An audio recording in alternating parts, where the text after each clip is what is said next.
나의 구주. 아멘. 우리의 삶의 모든 고백이 하나님, 내 삶에는 오직 주님밖에 없습니다. 바로 그 고백이 되는 우리 모두가 되길 원합니다. 우리 다 함께 고백합니다. 나 무엇과도 주님을, 나 무엇과도 주님을 바꾸지 않으리. 다른 어떤 은혜 구하지 않으리. 오직 주님만이 내 삶의 도움이시니 주의 얼굴 보기 원합니다. 처음부터 다시 한번. 나 무엇과도 주님을 바꾸지 않으리. 다른 어떤 은혜 구하지 않으리. 오직 주님만이 내 삶의 도움이시니 주의 얼굴 보기 원합니다. 주님 사랑해요.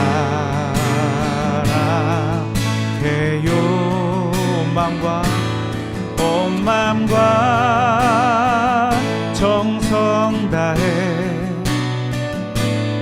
하나님의 신실한 친구 되기 원합니다. 나 무엇과도 주님을 바꾸지 않으리. 다른 어떤 은혜 구하지 않으리. 오직 주님만이 내 삶의 도움이시니 주의 얼굴 보기 원합니다. 주님 사랑해요. 주님 사랑해요.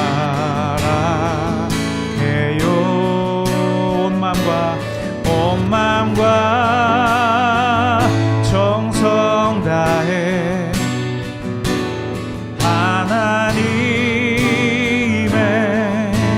신실한 친구 되기 원합니다. 우리 마지막으로 다시 한번 고백합니다. 주님 사랑해요. 주님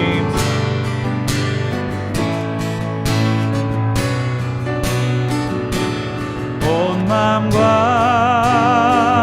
정성 다해 하나님의 신실한 친구 되기 원합니다.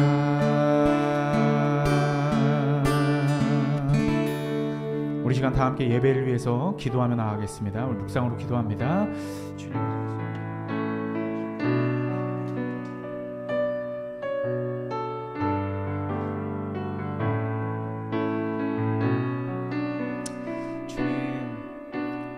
앞에 신령과 진정으로 예배하는 참된 공예배가 될 수 있도록 성령께서 주관하여 주시옵소서.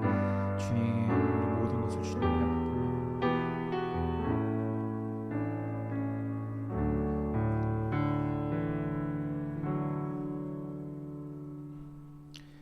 다 함께 자리에서 일어나셔서 우리 성삼위 하나님을 신령과 진정으로 예배하겠습니다. 아버지께 참되게 예배하는 자들은 영과 진리로 예배할 때가 오나니 곧 이때라. 아버지께서는 자기에게 이렇게 예배하는 자들을 찾으시느니라. 하나님은 영이시니 예배하는 자가 영과 진리로 예배할지니라. 아멘.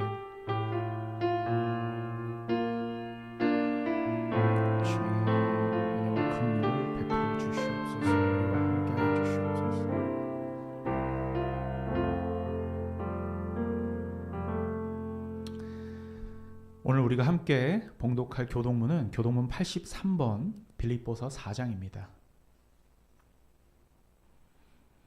83번입니다. 빌립보서 4장. 주 안에서 항상 기뻐하라. 내가 다시 말하노니 기뻐하라. 가까우시니라. 아무것도 염려하지 말고 다만 모든 일에 기도와 간구로 그것을 감사함으로 하나님께 아뢰라. 그리하면 모든 지각에 뛰어난 하나님의 평강이 또 예수 안에서 너희 마음과 생각을 지키시리라. 끝으로 형제들아, 무엇에든지 참되며 무엇에든지 경건하며 무엇에든지 옳으며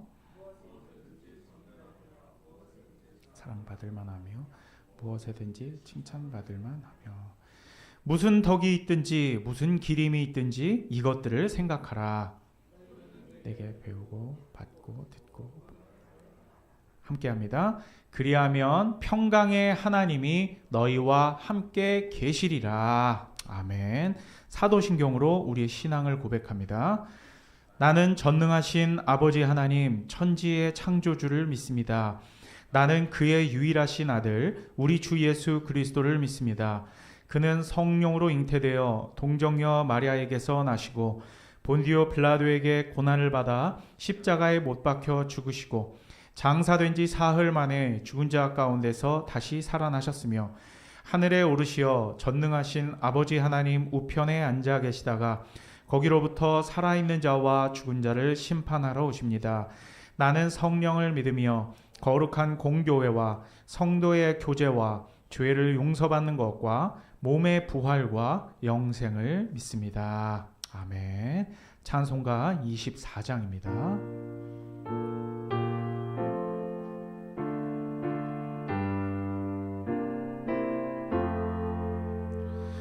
왕 되신 주 다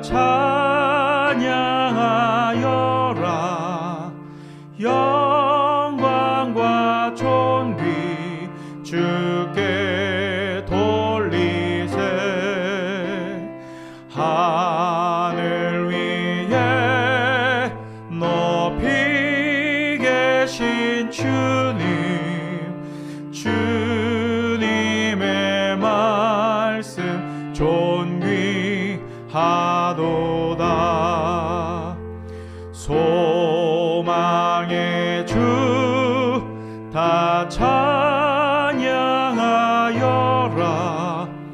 휘장을 걷고 보좌 오르사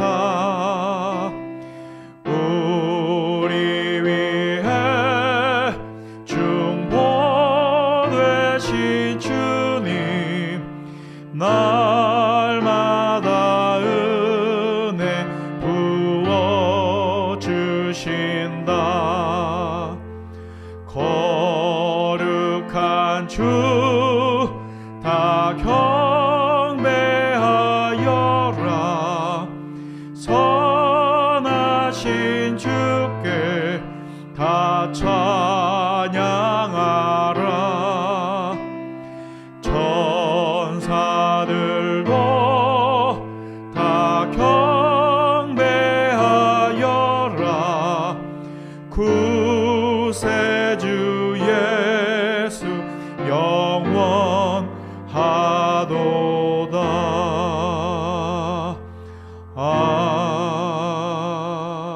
아멘.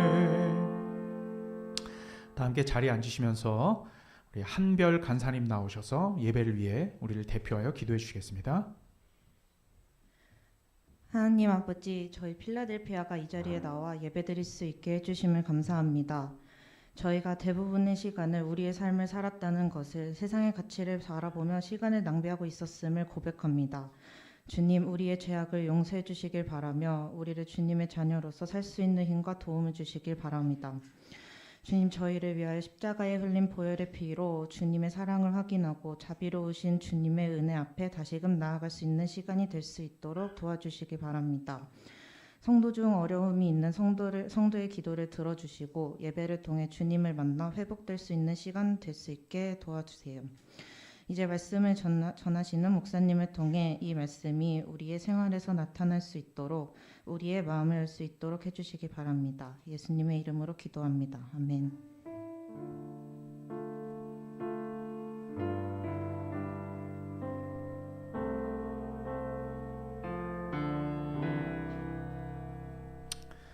네, 오늘 우리가 함께 봉독할 하나님의 말씀 보겠습니다. 히브리서 3장으로 가죠. 히브리서 3장 1절에서 6절까지의 말씀입니다. 히브리서 3장 1절에서 6절까지의 말씀을 저와 여러분이 한 목소리로 봉독하겠습니다. 함께 읽습니다. 시작. 그러므로 함께 하늘의 부르심을 받은 거룩한 형제들아, 우리가 믿는 도리의 사도이시며 대제사장이신 예수를 깊이 생각하라. 그는 자기를 세우신 이에게 신실하시기를 모세가 하나님의 온 집에서 한 것과 같이 하셨으니, 그는 모세보다 더욱 영광을 받을 만한 것이 마치 집 지은 자가 그 집보다 더욱 존귀함 같으니라. 집마다 지은 이가 있으니 만물을 지으신 이는 하나님이시라. 또한 모세는 장래에 말할 것을 증언하기 위하여 하나님의 온 집에서 종으로서 신실하였고, 그리스도는 하나님의 집을 맡은 아들로서 그와 같이 하셨으니, 우리가 소망의 확신과 자랑을 끝까지 굳게 잡고 있으면 우리는 그의 집이라. 아멘. 네, 감사합니다. 우리 교회에 예배에 참석해 주신 우리 귀한 성도님들을 주님의 이름으로 환영합니다. 잠시 광고 말씀드릴게요. 오늘은 예배 이제 설교 이후에 성찬 예식이 있습니다. 우리 거룩한 마음으로 함께 이 성찬 예식에 참여해 주셨으면 감사하겠습니다. 그리고 이번 주 목요일에 이제 네 번째 감사 세미나가 있습니다. 강사는 우리 대한예수교 장로회 고신 측에서 심호하고 계시는 우리 김호석 목사님입니다. 많은 참여 바라고요. 그리고 3월 1일부터 우리 60일 성경 읽기가 시작되었습니다. 바쁜 삶 속에서도 우리 주님의 말씀을 굳게 붙드는 우리 필라델피아 교회가 되기를 간절히 소망합니다.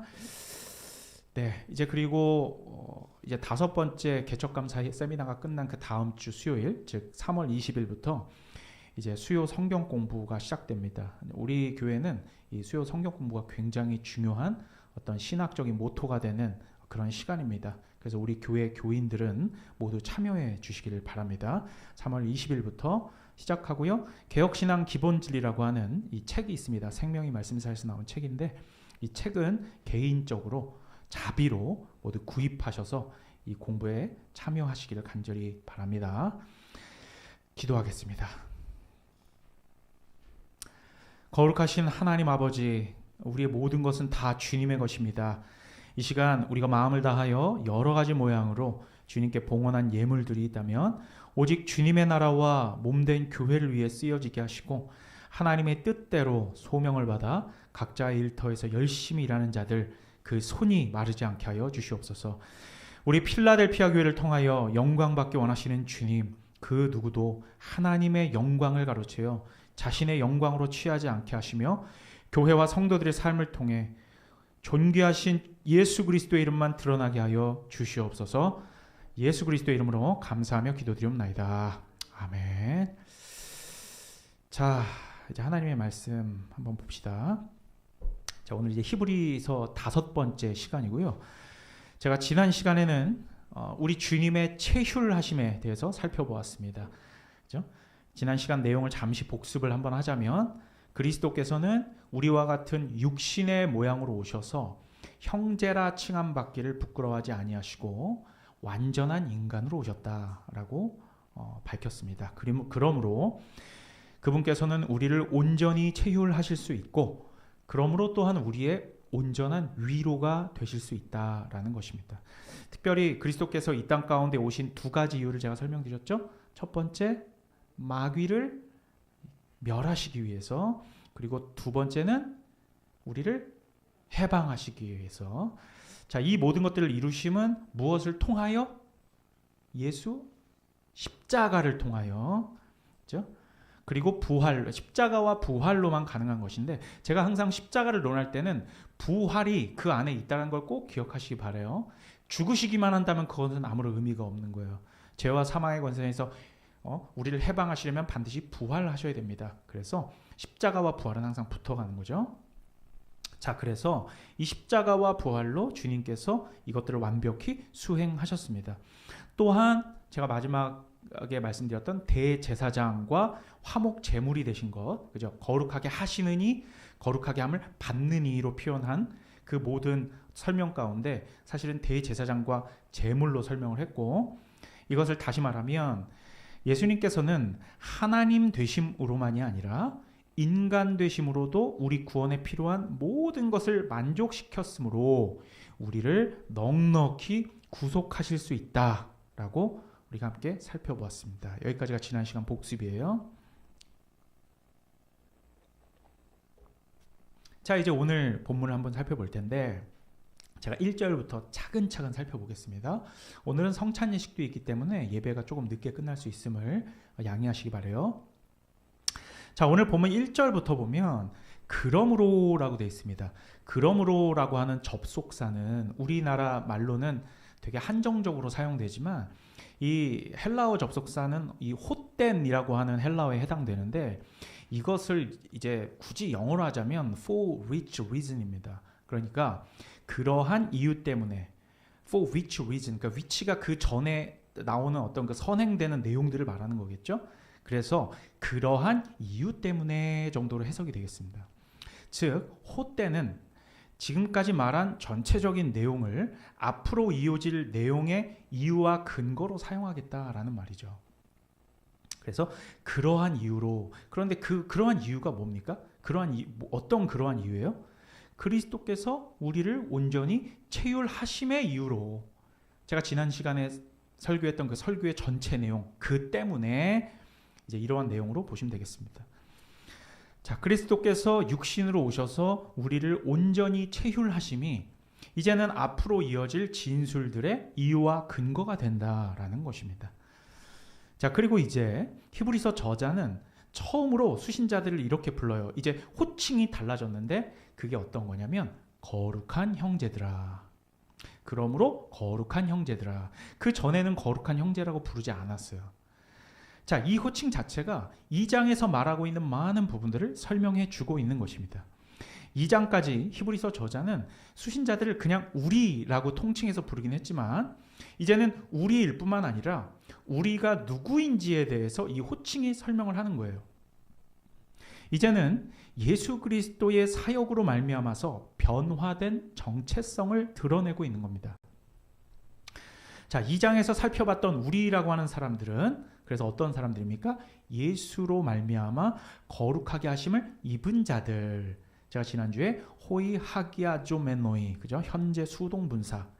거룩하게 하심을 입은 자들. 그러니까 어려운 거 하나도 없어요. 수동이라는 것만 생각하시면 돼요.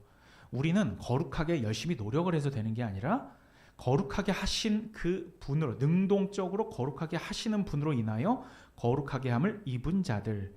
그리고 또 예수님으로 말미암아 형제라 칭함을 입은 자들. 그런데 형제라 칭함을 입는다라는 것은 예수님과 우리가 형제다라고 하는 말은 같은 어머니를 두었다, 같은 배에서 태어났다 이런 뜻이잖아요.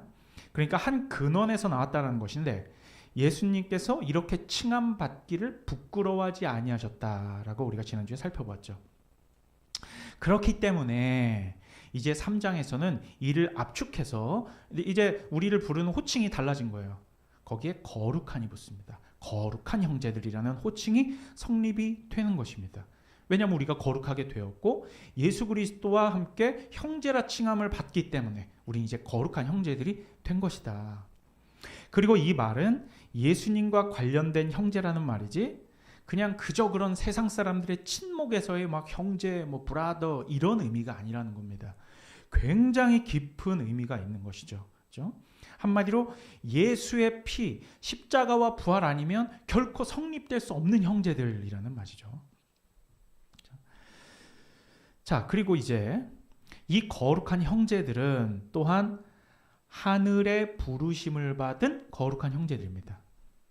이제 여기서 우리가 배운 이제 뭐 교리의 주제 중에 구원론이라는 주제가 있죠. 이 구원론을 다시 한번 확인하게 되어 있는 겁니다. 제가 아직 그 교리 교육을 아직 시작하지는 않았지만 저한테서 많이 배운 분들이 많죠. 그런데 여기에서 우리가 개인 구원의 서정이라는 것이 있다고 말씀드렸어요. 그렇죠? 결국은 부르심으로부터 구원의 영화까지 이르는 그 모든 단계, 예를 들면은 뭐 믿음도 있을 수 있겠고 회개, 그죠? 그리고 뭐 성화, 이러한 과정들을 우린 개인 구원의 서정이라고 부르는데, 그 중에서 가장 먼저 시작되는 것이 부르심입니다. 즉 콜링이에요. 자, 이 콜링은 다른 말로는 소명이라고도 합니다. 그러니까 구원받음으로의 소명을 말하는 거죠. 그리스도께서 이루신 객관적인 사역, 즉 공생의 기간 동안 하셨던 모든 일들, 그리고 십자가와 부활, 이것은 모든 인간의 역사 속에서 단 1회, 단회적으로 일어난 객관적인 예수님의 사역입니다. 그리고 예수님께서 이루신 이 객관적인 사역을 하나님 백성에게 주관적으로 적용하실 때, 왜냐하면 예수 그리스도의 십자가와 부활 그 사실 자체와 그 역사적 사건을 우리 가운데 각자에게 적용할 때는, 그러니까 그 사실을 믿는 것이 우리에게 있어서는 중요한데, 그 믿음의 단계에 있어서 첫 번째로 우리가 왜 그렇잖아요. 처음에는 그냥 아무 생각 없이 교회에 다니다가 뭔가 하나님이 안 계신 것 같다가도 어떤 설교를 통해서나 집회를 통해서나 아니면 책을 통해서나 여러 가지 어떤 방법들을 통해서 갑자기 내 마음 가운데 그 예수의 십자가와 부활이 역사적 사실로 믿어져. 그리고 뭔가 이렇게 그쪽으로 부르시는 것 같아. 그 처음 단계를 우린 소명이라고 하거든요. 바로 그렇게 예수 그리스도의 객관적 사역을 하나님 백성에게 주관적으로 적용하실 때 먼저 소명이 있고, 그렇죠? 소명이 있고, 즉 콜링, 부르심이 있고, 그 다음 사죄와 속죄와 회개, 그리고 믿음, 뭐 칭의, 그리고 양자됨, 그리고 성화의 과정을 거쳐 점진적으로 영화의 단계까지 가게 되는, 그렇죠? 그래서 그 모든 구원 서정의 시작점이 소명이라는 것이죠. 그래서 부르심 이후, 소명 이후 성화의 과정으로 진입하기 이전의 요소들은 시간의 순차와 상관없이 일어나는 일입니다. 그러니까 언제, 몇 날, 어디서 믿음이 생겼냐, 이렇게 설명할 수가 없는 거예요. 그렇죠? 자, 그런데 저 진술, 즉 하늘의 부르심을 받은 거룩한 형제들아에서 하늘의 부르심이라고 되어 있잖아요. 우리가 왜 세상 사람들이 흔히 뭐 하늘이라고 하는 것을 그냥 스카이, 창공 말고 하늘이라는 것이 어떤 신적인 의미가 있다라는 것은 사람들도 알고 있어요. 그죠? 근데 하늘이라고 하는 말은 헬라어로는 우라노스라고 하는데, 이것 또한 성경에서 우라노스라고 할 땐 하나님을 다른 말로 표현할 때도 많이 씁니다. 그래서 우리가 하나님 나라를 다른 말로 뭐라고 하죠? 두 글자로? 천국이라고 하지. 천이 뭔데? 하늘이잖아. 그래서 바실레이아 뚜 테우라고 하면 하나님이 테오스잖아. 소유격으로 하면 바실레이아 뚜 테우, 하나님의 나라. 그런데 하늘 나라라고 하면 바실레이아 돈 우라노스, 즉 하늘 나라. 바꿔서 쓸 수가 있는 거예요. 그래서 하늘이라고 썼을 때는 그건 하나님을 지칭하는 것이다. 그래서 하늘의 부르심을 받았다라는 것은 하나님의 부르심을 받았다라는 것이고, 하나님의 부르심을 받고 성화의 삶 가운데 있는 형제들, 그걸 하늘의 부르심을 받은 거룩한 형제들이라고 지칭하는 것입니다. 그렇죠? 바로 우리를 의미하는 것이죠.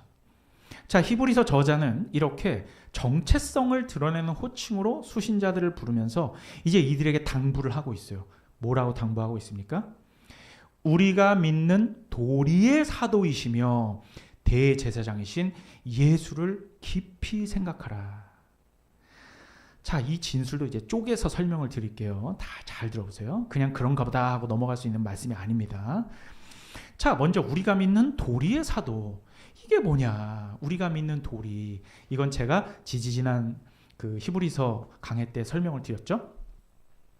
예수님을 이렇게 표현하는 건요, 히브리서의 독보적인 표현입니다. 다른 성경에선 예수님을 이렇게 설명하지 않아요. 아무 데서도.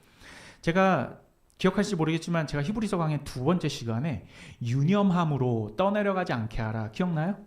유념함으로 떠내려가지 않게 하라 라고 하면서 이 유념함이라고 하는 말을 제가 원어로 풀어서 설명을 드렸는데, 그것이 페리소테로스 프로세케인, 이게 뭐냐면 배를 정박하게 하여 떠내려가지 않게 함, 이게 유념함이라고 말씀드렸어요. 그렇죠? 그러면서 이들이 그러면 그러니까 이들이 배가 정박할 때 이렇게 닻을 내려서 든든히 서는 것, 든든히 이렇게 딱 고정되어 있는 것처럼 그게 뭐라 그랬어요?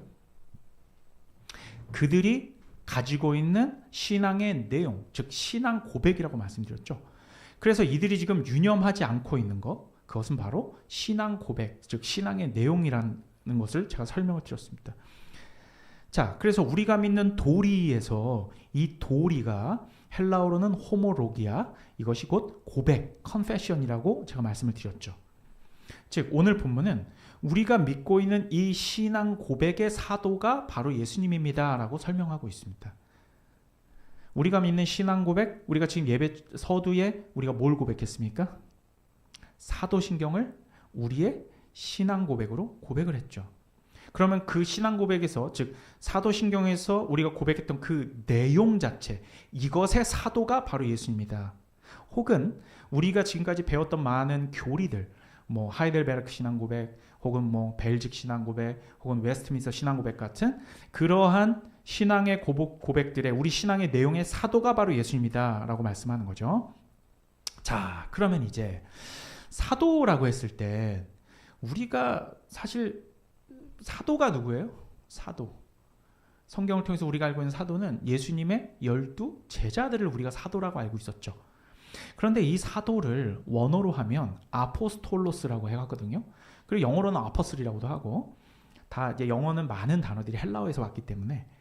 근데 이 아포스톨로스라고 하는 것은 아포스텔로라고 하는 동사에서 왔는데, 이것의 정확한 뜻이 뭐냐면, 자, 이것이 정확한 뜻은 아포스텔로는 어떤 목적을 성취하기 위해 누군가를 급파하다라는 뜻이에요. 여러분, 우리 왜 그 연예계에서 그 막 연예 뉴스 같은 거 기가 막히게 빠르게 하는 그 신문사가 있잖아요. 뭐예요? 디스패치죠. 디스패치가 급파하다는 뜻이에요. 어떤 목적을 위해서 급파하다, 그게 디스패치거든. 그렇게 보면은 디스패치의 뜻인 거예요. 아포스텔로는.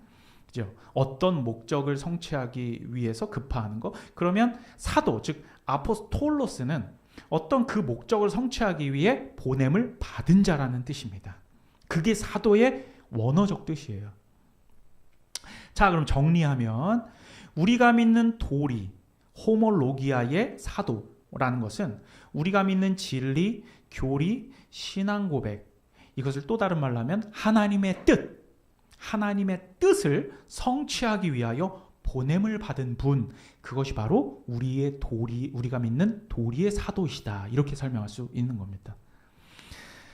예수님은 하나님의 뜻을 성취하기 위해 아버지께서 보내신 사도이시고, 그죠? 아버지께서 예수님을 보내신 거니까. 그리고 바울을 포함한 바울과 함께 12사도로 지칭되는 그야말로 그 사도들은 누가 보냈어요? 예수님이 보냈죠. 예수님은 하나님의 보내신 사도이시고, 그죠? 그야말로 12사도들은 예수님께서 이 땅 가운데에서 특별한 목적을 위해 세상에 보내진 사도들이라는 거죠. 그러면 우리는 사도 아닙니다. 이건 분명히 아셔야 돼요. 특별한 목적을 위해 보냄을 받은 건 아니잖아, 우리가. 그죠? 예수님의 제자는 될 수 있어도 사도는 아닙니다. 사도성을 띠고 있는 거예요. 자, 우리 본문은 이렇게 아버지께서 보내신 사도이실 뿐만 아니라 도리의 대제사장이신 예수를 깊이 생각하라라고 권고하고 있습니다. 자, 대제사장은 한번 생각해 보자고.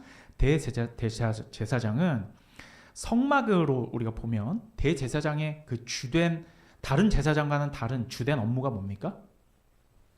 대속죄일이라고 하는 날이 있어요. 1년에 단 한 번 있습니다. 욤키푸르라고 하는 대속죄일에 백성들의 죄를 사함받게 하기 위해서 지성소는 아무나 들어갈 수 없습니다. 아무도 못 들어가요. 대제사장 외에는. 지성소로 순결한 피를 묻히고 들어가서 하나님과 대면을 하는, 백성을 대신하여 하나님과 대면을 하는 사람입니다. 그게 대제사장이에요. chief priest죠. 백성들을 거룩하게 하는 역할이죠. 그죠? 이 도리의 사도이실 뿐만 아니라 우리가 믿는 도리의 대제사장이시라는 것은 제 해석으로는 성화, 즉 거룩하게 하는 모든 사역의 주체마저도 우리가 아닌 그리스도이시다라는 것을 저는 말하고 싶어요. 성화, 즉 우리가 이 삶을 살아가면서 예수님을 이미 믿고 구원의 서정 가운데에 성화의 삶을 살아갈 때 우리는 내가 그 성화를 내 힘으로 이루어가는 줄 알았어. 근데 그게 아니라는 거지. 거룩하게 하시는 분은 대제사장이죠. 그런데 그 대제사장의 본체, 그죠? 그림자인 대제사장이 가리키는 그 예수 그리스도께서 영원한 대제사장으로 이제 앞으로 나올 텐데, 이 영원한 대제사장 예수 그리스도께서 오늘날 이 시간 우리에게도 여전히 이 거룩하게 하시는 일을 하고 계시다라는 거예요. 그런데 본인은 지금 현재로는 어디에 계세요?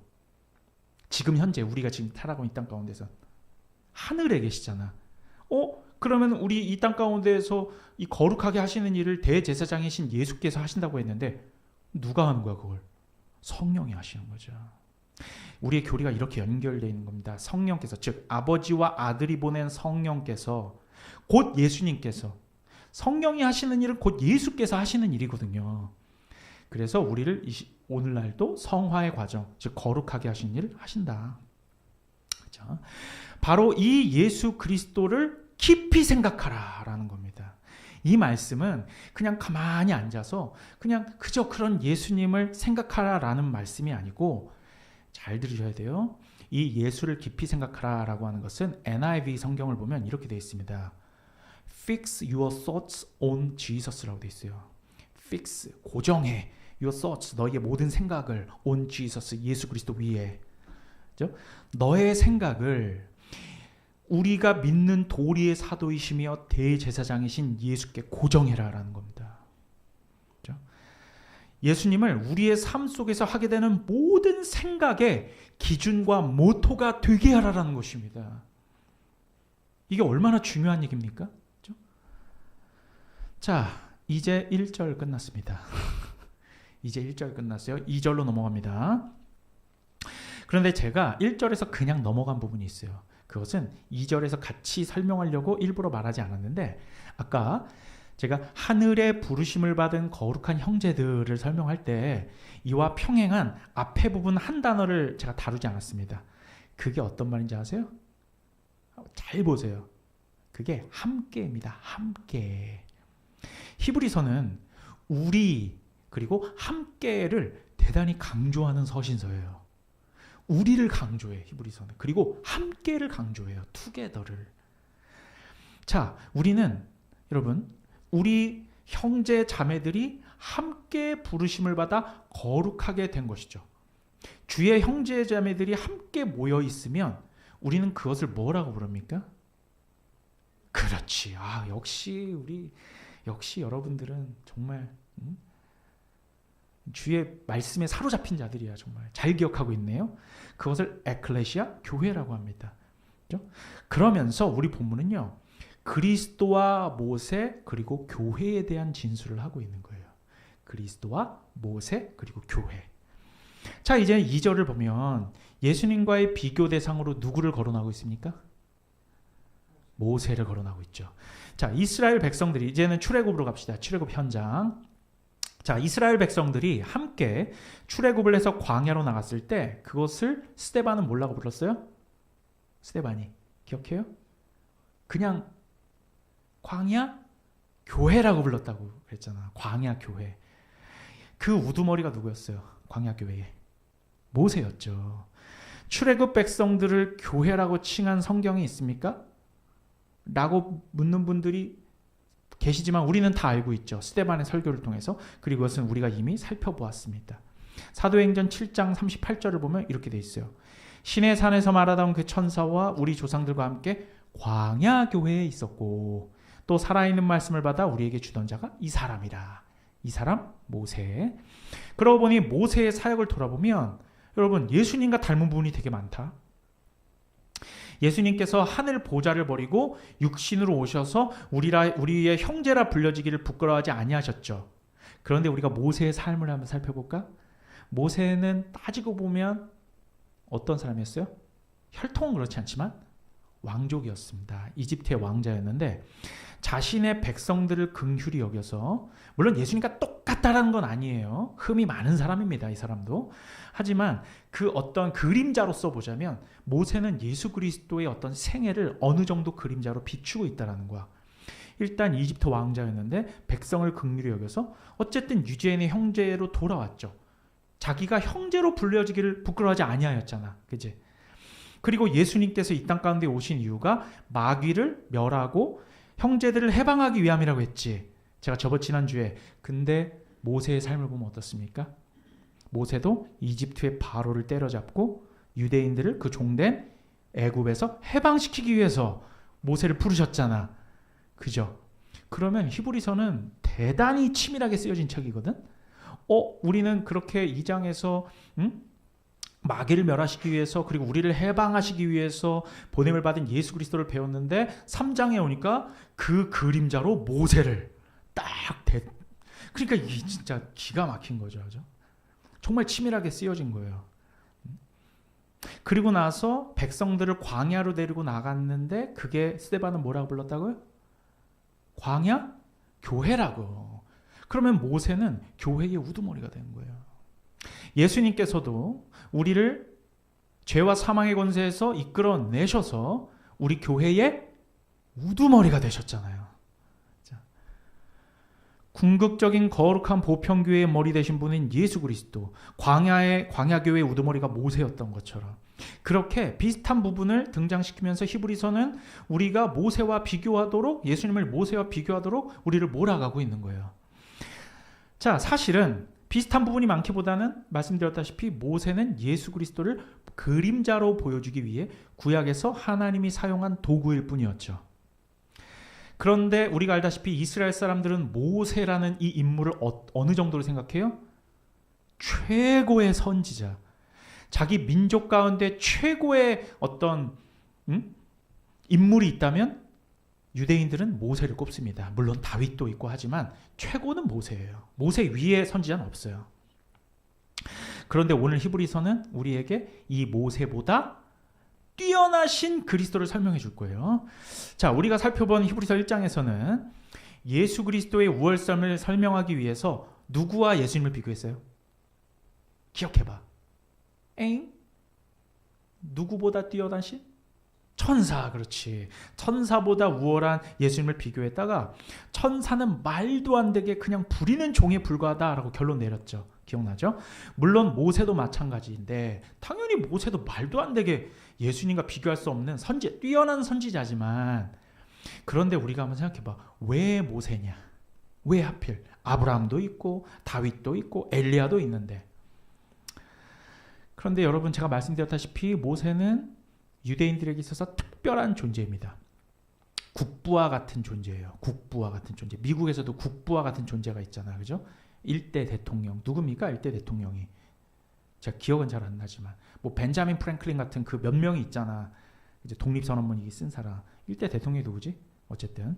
자, 이러한 사람이라는 거예요. 국부란 말이야. 레위 지파 대제사장의 시초인 아론보다도 우위에 있는 사람입니다. 오늘날 이스라엘의 유대교는요, 아직도 신명기에서 말한 모세와 같은 선지자를 기다리고 있습니다. 그런데 1세기 유대인들은요, 이 히브리서 당시의 유대인들은 더하죠. 그죠? 당연히 21세기 대한민국의 크리스찬으로 사는 우리들은 예수님께서 모세보다 당연히 뛰어나신 분이지 라고 생각하지요. 하지만 저들에게는, 지금 이 히브리서를 읽고 있는 사람들에게는 이 이슈가 쉬운 이슈가 아닙니다. 예수님 시대의 회당 같은 곳에 예수님이 모세보다 뛰어난 분이라고 했다가는 돌 맞아 죽습니다. 그러지 않겠어요? 예수님께서 모세보다 뛰어나신 분이라는 것을 설득하려면 유대인들의 가지고 있는 정서와 논리를 정확하게 파악해야 돼요. 구약에서 모세의 역할이 무엇이었고 예수 그리스도와 역사적으로 어떻게 이어지는지를 정확하게 알려줄 필요가 있는 겁니다. 그래서 복음서와 같은 곳에서 바로 이 모세가 예수님을 바라보고 예표하는 역할에 불과했고, 예수님께서는 모세와는 말도 안 되게 우월하신 분이라는 그래서 논지들이 계속 암시되어 있는 거예요. 복음서에서도. 제가 나중에 이제 요한복음 6장 본문을 이제 설교할 텐데 굉장히 재밌는, 오병이어 설교는 제가 예전에 몇 번 했지만 거기에도 모세와 비교하는 본문이 있어요. 나중에 살펴볼게요. 자, 오늘 본문은 예수님과 모세의 우월함과 열등함을 이제는 집 지은이와 집으로 비유하여 설명하고 있습니다. 얘들아, 모세가 물론 뛰어난 하나님의 종이었지만 예수님과 비교를 해? 그것은 마치 집 지은 자와 집을 비유하는 것과 같은 거야 라는 거죠. 그래서 2절부터 6절까지 그렇게 집이 많이 나옵니다. 특별히 하나님의 온 집이라는 말을 계속 사용하죠. 그냥 이스라엘이면 이스라엘 이렇게 명칭하면 되는데 하나님의 온 집 이렇게 사용한단 말이야. 먼저 예수님과 모세의 차이는 창조주와 피조물 수준의 차이라는 것이 설명되고 있죠. 즉, 집 지은이와 집, 그죠? 자, 집 지은이는 어떤 집이든 간에 만들고 부수고 할 수 있습니다. 그죠? 로마서 9장에서는 토기장으로 설명되잖아. 토기장이는 토기를 이렇게 빚건 저렇게 빚건 토기장이 마음이에요. 그리고 그것이 잘못됐을 때는 어떻게 합니까? 도자기 만드는 사람들. 가차없이 깨버리는 거지. 여러분, 그런데 도자기가 됐건 토기가 됐건 집이 됐건 집이나 토기는 주체성이 있습니까? 주체성이 없어요. 집을 잘 지었으면 그 집을 칭찬하는 것이 아니라 주체적으로 그 집을 만든 건축가를 찬양하고 칭찬한 것과 같은 것이죠. 그죠? 모세가 정말 신실하였다면 모세 자체가 아니라 신실하신 모세를 창조하신 창조주께서 찬양을 받아 마땅한 거죠. 그 논지를 설명하고 있는 거예요. 그죠? 어쨌든 이 모세가 하나님의 온 집에 신실하였다라는 것이 어떤 의미인지는 히브리서가 인용한 민수기 말씀을 통해 한번 살펴볼게요. 제가 빠르게 읽어볼 테니까 잘 들어보세요. 민수기 12장 1절에서 8절입니다. 이렇게 되어 있습니다. 모세가 구스 여자를 취하였더니 이 구스 여자를 취하였으므로 미리암과 아론이 모세를 비방하니라. 이런 사건이 있었어요. 모세의 누나와 형이었던 아론과 미리암이 모세를 비방한 거야. 그들이 이르되 여호와께서 모세와만 말씀하셨느냐? 우리와도 말씀하지 아니하셨느냐 하매 여호와께서 이 말을 들으셨더라. 이 사람 모세는 온유함이 지면의 모든 사람보다 더하더라. 여호와께서 갑자기 모세와 아론과 미리암에게 이르시되 너희 세 사람은 회막으로 나오라 하시니 그 세 사람이 나아가매 여호와께서 구름 기둥 가운데로부터 강림하사 장막문에 서시고 아론과 미리암을 부르시는지라. 그 두 사람이 나아가매 이르시되 내 말을 들으라. 너희 중에 선지자가 있으면 나 여호와가 환상으로 나를 그에게 알리기도 하고 꿈으로 그와 말하기도 하였거니와. 7절이 중요해요. 내 종 모세와는 그렇지 아니하니 그는 내 온 집에 충성함이니라. 그와는 내가 대면하여 명복히 말하고 은밀한 말로 하지 아니하며 그는 또 여호와의 형상을 보거늘 너희가 어찌하여 내 종 모세에 비방하기를 두려워하지 아니하느냐. 이렇게 말하고 있습니다. 우리 신약 히브리서 본문에서 모세가 하나님의 온 집에 신실했다라고 말하는 것은 민수기에서 끌어온 말이고, 이것은요, 신실했다라는 이 단어는 헬라어 피스토스라는 말입니다. 피스티스. 이것은 구약 민수기에서 하나님의 온 집에 충성했다라는 것은 또한 히브리어로는 아만이라는 말을 쓰고 있어요. 피스티스 그리고 아만. 우리가 그렇게 많이 쓰는 아멘이 바로 이 아만에서 온 것입니다. 피스토스와 아만 둘 다 어떤 의미냐면 변치 않고 믿을만하다, 즉 신실하다라는 뜻입니다. 참고로 그래서 이 변형된 아만에서 변형이 된 아멘이라는 것은, 그러니까 우리가 교회 가면은 사람들이 다 아멘 아멘 하잖아. 그걸 그냥 하는 게 아니야. 사실 그 아멘이라는 게 추임새가 아니라 이 아멘은 말씀 그대로 신실하게 변함없이 그대로 될지어다라고 하는 의미를 내포하고 있는 것입니다. 그래서 성도님들한테 아멘 안 하십니까? 라고 할 수 있는 거예요. 이게 성경적 근거가 있는 거야. 그죠? 자, 그래서 듣는 자들이, 이렇게 말씀을 듣는 자들이 때로는 아멘이라고 화답하는 것은 성경의 지지를 받는 행위이다. 느헤미야 8장 6절을 보면요, 이거는 좀 참고적인데, 느헤미야 8장 6절을 보면 에스라가 바벨론 포로에서 돌아온 남녀노소 모두를 모아놓고 율법책을 펴자 모두 일어섭니다. 모두 일어서고 위대하신 하나님 여호와를 송축하자 모든 백성이 손을 들고 아멘 아멘 2번을 하답했다라고 기록되어 있어요. 그래서 우리 복음주의 교회의 많은 목사님들이 아멘을 종용하거나 하는 것은 여러분 순종하십시오. 아멘 하는 것이 성경적입니다.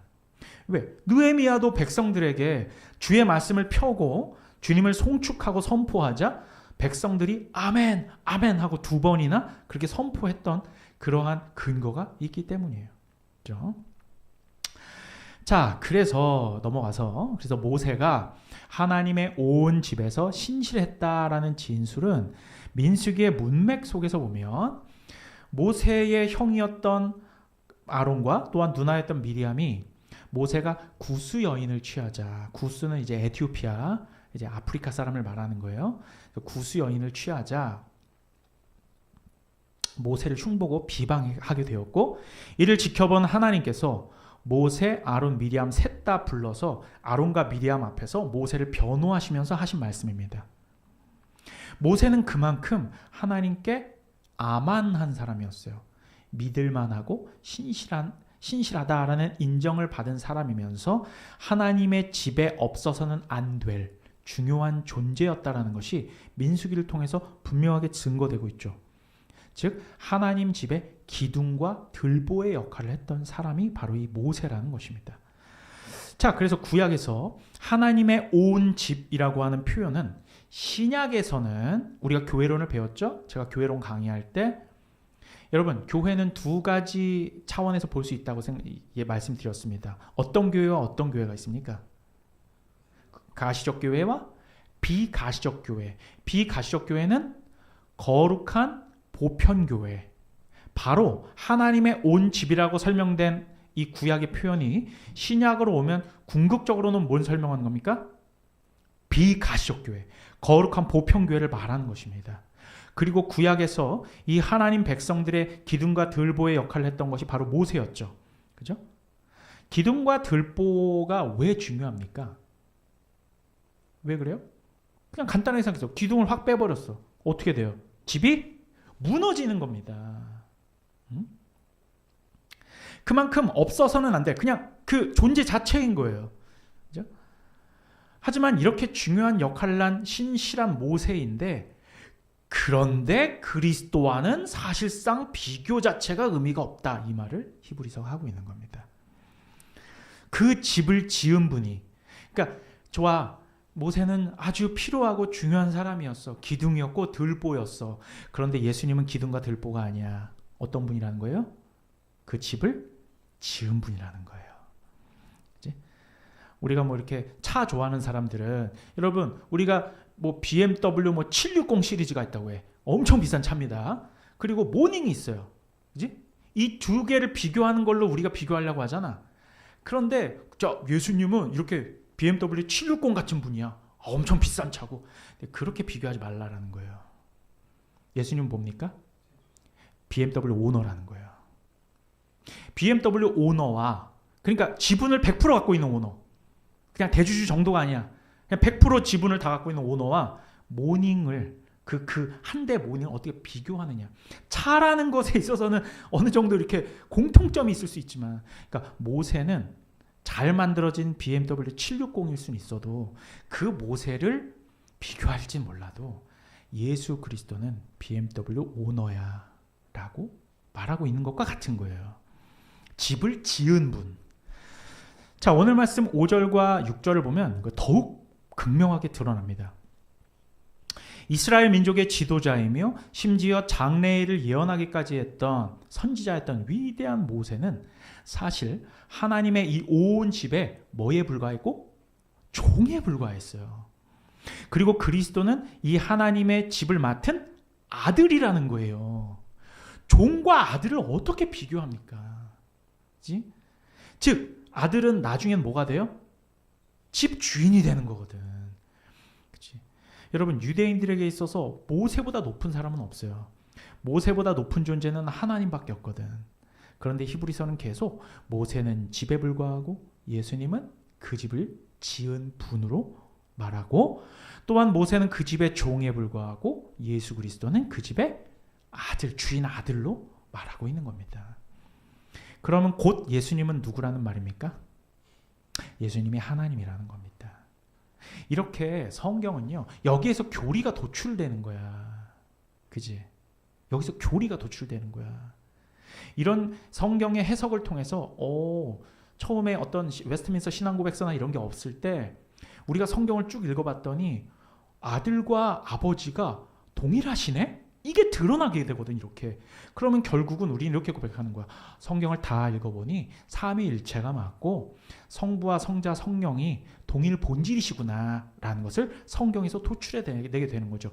그게 바로 우리가 믿는 도리라고 히브리서는 설명하고 있고, 그 도리의 사도가 예수라고 말하고 있는 겁니다. 정리하고 마칠게요. 오늘 우리 본문에서는 그리스도와 모세를 비교하면서 집이라고 하는 매개체로 설명하고 있지만, 하나님의 집은 사실 교회라고 말씀드렸죠. 하나님의 온 집. 6절 맨 마지막에 우리가 소망의 확신과 자랑을 끝까지 굳게 잡고 있으면 우리는 그의 집이라고 말하고 있습니다. 우리가 곧 하나님의 집이고 우리가 곧 교회라는 거죠. 교회의 일부분, 즉 지체라는 거지. 오늘 우리 보면 1절에서 6절을 잘 살펴보면, 그래서 교회를 암시하는 공동체적이며 집합적인 단어들이 많이 쓰였다는 것을 알 수 있습니다. 그게 바로 함께라는 것이고, 1절에 우리부터 시작해서 또한 6절에도 우리가 나와요, 안 나와요? 나오죠. 단어들을요, 하나하나를 비교해가면서 그 앞뒤 문맥을 따져가면서 이제 애날로지라고 하는 그 유사성의 원리, 그러니까 동의 반복이 얼마나 되느냐, 이런 것도 살펴보면서 여러분 성경을 읽으시기 바라요. 또한 집을 뜻하는 오이코스라고 하거든. 집을 물론 이제 히브리어로는 베트라고 하잖아. 그래서 베들레헴은 빵집이란 뜻이고, 그런데 신약으로 와서 헬라어로는 오이코스라는 거거든. 그 단어만 오늘 우리 본문에서 7번을 썼습니다. 집이라는 단어만. 자, 그런데 집은 뭐 21세기에 오늘날에 와서야 이게 핵가족화 됐으니까 뭐 혼자 사는 1인 가족들 많지만, 보통 집은 어떤 개념입니까? 누가 삽니까? 가족이 사는 거죠. 집합체, 즉 공동체가 모여서 거주하는 것입니다. 그리스도께서는 택함받은 이스라엘 공동체의 우두머리였던 모세와는 비교할 수 없는 분으로서 이 삼위 하나님의 경륜 속에서 교회 공동체를 만드셨을 뿐만 아니라 아버지로부터 공동체를 상속받으신, 왜? 집을 상속받으시니까 공동체를 상속받으신 아들로서 모세가 그랬던 것처럼 변함없는 신실함으로 우리의 교회를 붙들고 계십니다 라는 이 내용이 오늘 본문에 포함되어 있는 것입니다. 여러분, 교회는 그 어떤 행위보다, 어떤 주장보다 성경에 계시된 예수 그리스도를 온전히 드러내는 공동체입니다. 말로만 예수 하는 것이 아니라 실제 여러분들의 삶 가운데, 그리고 우리 교회 예배 가운데, 그리고 우리 공동체의 모든 행위와 말 가운데 예수 그리스도를 드러내는 공동체가 바로 교회라는 것이에요. 오늘 우리 본문에서 우리가 믿는 도리의 사도이시며 대제사장이신 그리스도를 우리의 모든 생각의 기준과 모토로 삼는 공동체가 바로 교회라는 것이고, 우리 필라델피아 공동체가 그렇게 하고 있는지 우리는 스스로를 돌아봐야 할 것이에요. 우리는 정말 예수를 깊이 생각하고 있느냔 말이야. 그죠? 우리의 생각을 예수 그리스도에게, 모든 생각이에요. thoughts니까 우리의 모든 생각을 예수께 고정시키고 있느냐고. 내가 하고 있는 모든 생각, 뭐 돈에 대한 생각, 삶에 대한 생각, 설사 유시에 대한 생각, 그 모든 생각 가운데에 예수 그리스도 위에서 고정시켜 놨냐고. 그걸 오늘 본문은 우리에게 계속해서 우리를 그렇게 몰아가고 있는 거예요. 예수께서 어떤 분이셨냐? 이러이러한 분이시다. 예수를 깊이 생각하라. 모세보다 뛰어나신 그리스도, 이 세상 그 무엇보다 우월하신 그리스도를 우리 모든 생각의 기준으로 삼고 우리의 삶 가운데 기꺼이 드러내는 저와 여러분 되시기를 우리 구주 예수 그리스도의 이름으로 간절히 축원합니다. 기도하겠습니다. 거룩하신 하나님 아버지, 우리의 공동체를 우리 교회의 머리가 되시는 그리스도께 의탁드립니다. 모세가 이스라엘 온 집에 충성하였음에도 그는 종에 불과하였지만 아들 되시는 예수 그리스도께서 친히 하나님의 온 집을 다스리시고 우리 필라델피아 교회를 다스리시고 선한 길로 인도하심을 믿습니다. 주님, 오늘도 우리를 긍휼히 여기시고 우리 교회에게 충만한 은혜로 부어 주시옵소서.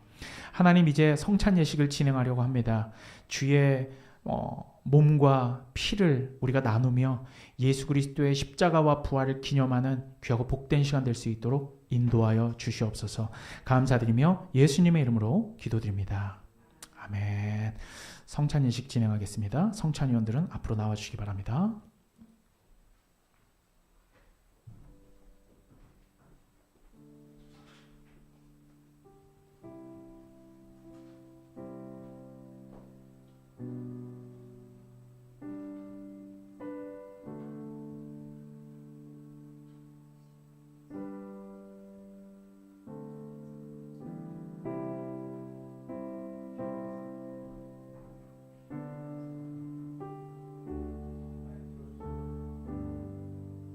셋, 원. 기도하겠습니다. 우리를 사랑하시는 하나님 아버지, 우리에게 예수 그리스도를 보내주시고 십자가에서 피와 살을 찢기신 은혜의 사역을 허락하심에 감사드립니다. 우리를 죄와 사망의 권세에서 해방하여 주시고 구원하심을 감사합니다. 이 사랑과 은혜를 기념하며 이 거룩한 예식에 참여하고자 합니다. 주께서 성령으로 이 떡과 잔을 거룩하게 구별하여 주시옵소서. 이 예식에 참여함으로 예수 그리스도의 대속을 묵상하며 죽으심과 부활을 통해 은혜가 충만한 자들 될 수 있도록 역사하여 주시옵소서. 감사드리며 예수님의 이름으로 기도드립니다. 찬송가 338장 네 줄을 가까이 하면 1절과 4절만 찬양하겠습니다.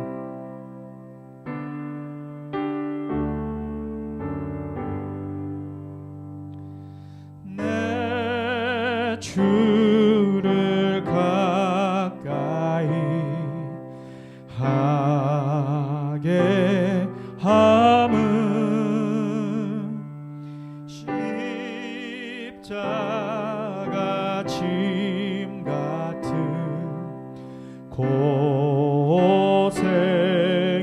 고생이나 내 일생 소원은 늘 찬송하면서 주께 더 나아가기 원합니다. 야곱이 잠게요. 야곱이 잠게요. 일어나누니 마이크 더 키워주세요. 돌단을 쌓은 것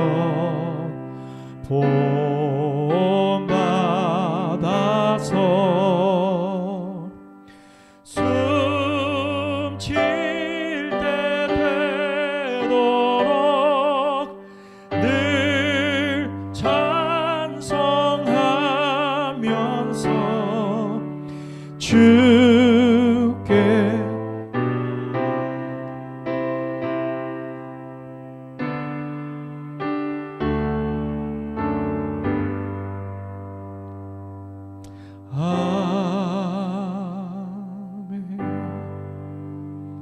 말씀 봉독합니다. 내가 너희에게 전한 것은 주께 받은 것이니 곧 주 예수께서 잡히시던 밤에 떡을 가지사 축사하시고 떼어 이르시되 이것은 너희를 위하는 내 몸이니 이것을 행하여 나를 기념하라 하시고 식후에 또한 그와 같이 잔을 가지시고 이르시되 이 잔은 내 피로 세운 새 언약이니 이것을 행하여 마실 때마다 나를 기념하라 하셨으니 너희가 이 떡을 먹으며 이 잔을 마실 때마다 주의 죽으심을 그가 오실 때까지 전하는 것이니라. 그러므로 누구든지 주의 떡이나 잔을 합당하지 않게 먹고 마시는 자는 주의 몸과 피에 대하여 죄를 짓는 것이니라. 사람이 자기를 살피고 그 후에야 이 떡을 먹고 이 잔을 마실지니 주의 몸을 분별하지 못하고 먹고 마시는 자는 자기의 죄를 먹고 마시는 것이니라.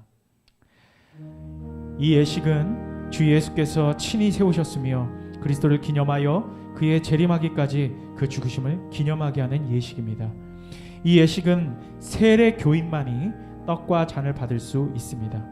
혹시나 세례 교인이라고 하실지라도 양심의 가책을 느끼시는 이가 계시다면 받지 않으셔도 됩니다. 마지막 시간까지 경건하게 동참하여 이 은혜 받으실 수 있기를 간절히 원합니다. 분병하겠습니다.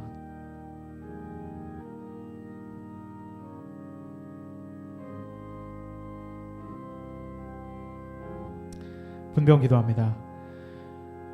죄악으로 인하여 죽었던 우리들을 그리스도의 보혈로 구원하여 주신 하나님의 은혜에 감사를 드립니다. 오늘 구속받은 백성들이 주님의 죽으심으로 기념하기 위해 함께 모여 떡을 나누고자 합니다. 우리를 긍휼하게 여기셔서 감사함으로 이 떡을 받게 하시고 성령께서 이곳에 임하셔서 신령한 은혜가 넘치게 하여 주시옵소서. 감사드리며 예수님의 이름으로 기도드립니다. 분병하겠습니다.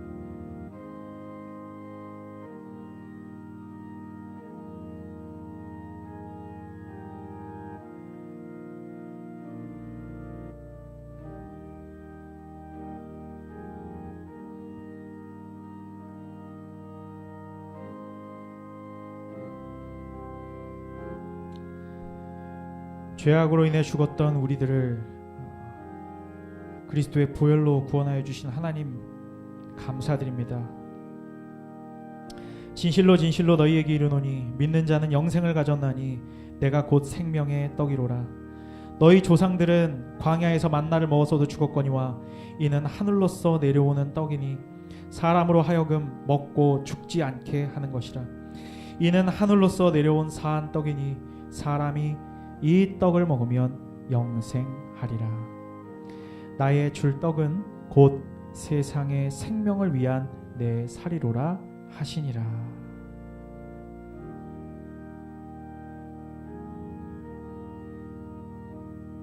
주님 감사합니다. 주시면 감사합니다. 주님 받아주시고 우리 몸 가운데 참된 생명의 떡이 될 수 있도록 인도하여 주시옵소서. 이것은 주님의 몸입니다.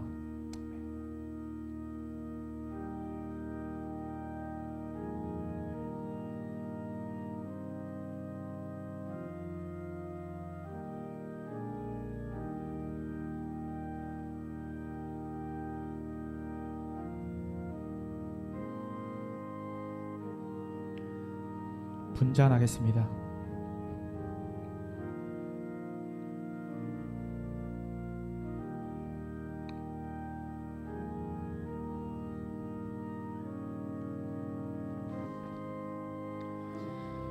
기도하겠습니다.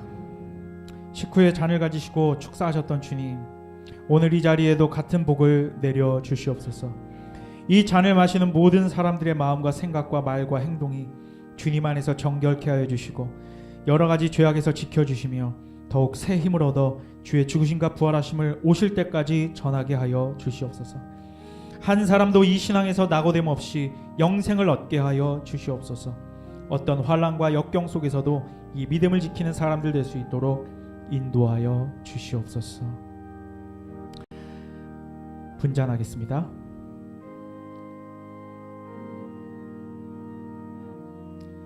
그는 멸시를 받아 사람들에게 버림받았으며 간고를 많이 겪었으며 질고를 아는 자라. 마치 사람들이 그에게서 얼굴을 가리는 것 같이 멸시를 당하였고 우리도 그를 귀히 여기지 아니하였도다. 그는 실로 우리의 질고를 지고 우리의 슬픔을 당하였거늘 우리는 생각하기를 그는 징벌을 받아 하나님께 맞으며 고난을 당한다 하였노라. 그가 찔림은 우리의 허물 때문이요 그가 상함은 우리의 죄악 때문이라. 그가 징계를 받음으로 우리는 평화를 누리고 그가 채찍에 맞음으로 우리는 나음을 받았도다. 우리는 다 양 같아서 그릇 행하여 각기 제 길로 갔거늘 여호와께서는 우리 모두의 죄악을 그에게 담당시키셨도다. 아멘. 이것은 주님의 피입니다.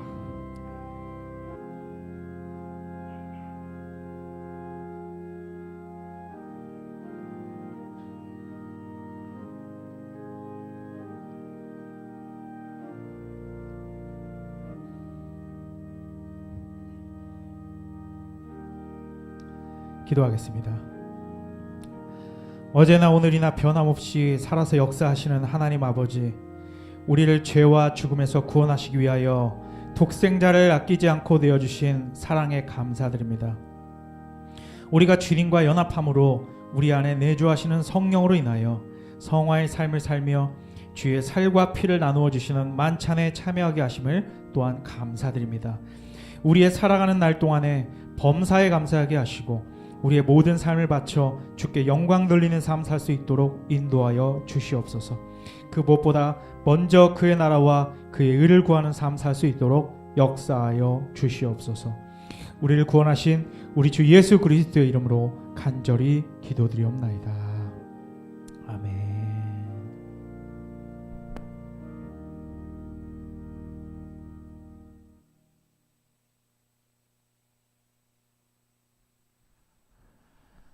우리 함께 찬송가 419장 찬양하겠습니다.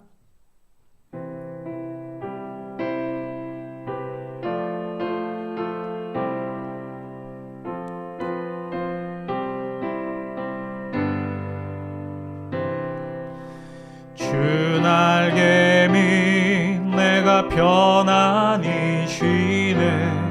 밤 깊고 비바람 불어쳐도 아버지께서 날 지켜주시니 거기서 편안히 쉬리로다. 주 날개 밑 평안하다. 그 사랑 그늘 짜니뇨. 주 날개 밑 내 쉬는 영혼 영원히 거기서 우리 3절 찬양합니다. 3절입니다. 주 날개 밑 참된 기쁨이 있네. 고달픈 세상길 가는 동안 나 거기 숨어 돌보심을 받고 영원한 안식을 얻으리라. 주 날개 밑 평안하다. 그 사랑 그늘 짜니뇨. 주 날개 밑 내 쉬는 영혼 영원히 거기서 살리.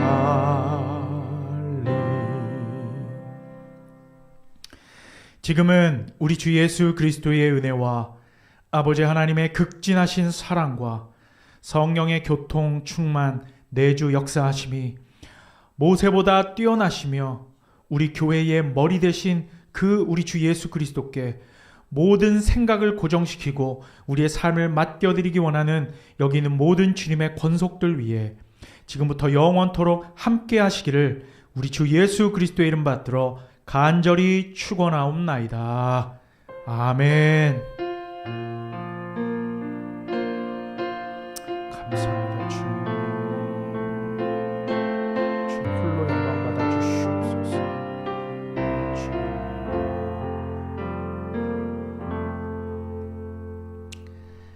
감사합니다. 모든 예배를 마치겠고요. 오늘 이번 한 주 동안도 우리 주님만 생각하며 귀하고 복된 한 주 되시기를 간절히 바랍니다. 안녕히 돌아가십시오. 감사합니다.